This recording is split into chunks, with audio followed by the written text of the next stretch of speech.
From Washington, this is VOA News.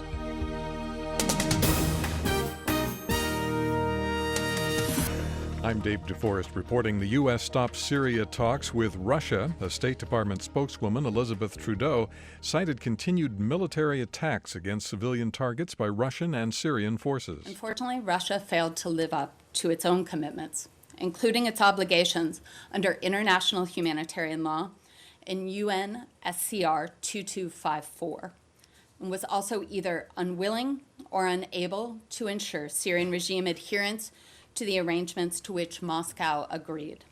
The U.S. move to pull out of the Syria talks came just hours after Russian President Vladimir Putin signed a decree suspending an agreement with the U.S. on disposing weapons-made plutonium, citing what was called unfriendly actions by the U.S. The Pentagon says it has targeted a prominent al-Qaeda leader in an airstrike in Syria. A spokesman says the strike Monday targeted a core al-Qaeda member. Media reports in the region say the target was Abu al-Faraj al-Masri, a former companion of now-deceased al-Qaeda leader Ayman al-Zawahiri. Also, the Syrian Observatory for Human Rights says a suicide bomber killed 14 people Monday at a wedding near Hasaka, Syria.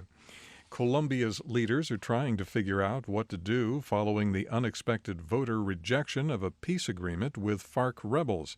President Juan Manuel Santos planned meetings Monday with political party leaders and ordered negotiators to go back to Havana, Cuba for talks with the FARC.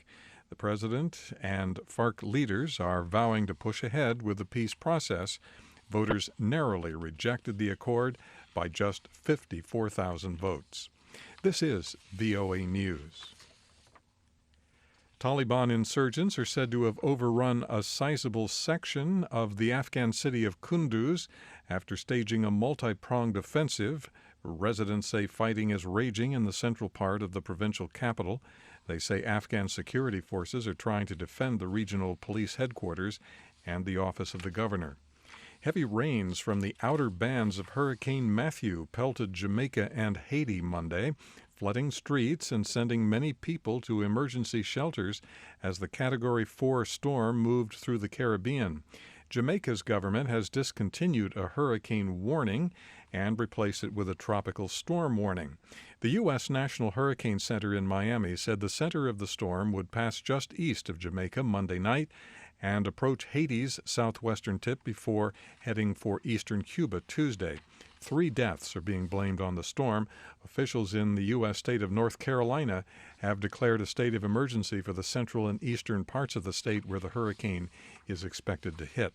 The focus of the U.S. presidential campaign stays on the New York Times report Sunday that Republican candidate Donald Trump lost so much money in 1995 that he was able to legally avoid paying taxes for nearly 2 decades. Democrat Hillary Clinton is accusing Trump of getting rich at taxpayers' expense. She spoke today in Ohio. The whole story tells us everything we need to know about how Trump does business. After he made all those bad bets and lost all that money, he didn't lift a finger to help and protect his employees, or all the small businesses and contractors he'd hired, or the people of Atlantic City. They all got hammered while he was busy with his accountants trying to figure out how he could keep living like a billionaire. Democrat Hillary Clinton, meanwhile, Donald Trump spoke Monday in Colorado. I have often said on the campaign trail that I have a fiduciary responsibility to pay no more tax than is legally required, like anybody else. Or, put another way, to pay as little tax as legally possible. But Mr. Trump had some more problems. New York State's top legal official Monday ordered the charitable foundation he heads to immediately stop soliciting contributions. Attorney General Eric Schneiderman says the Trump Foundation is not registered to seek public donations.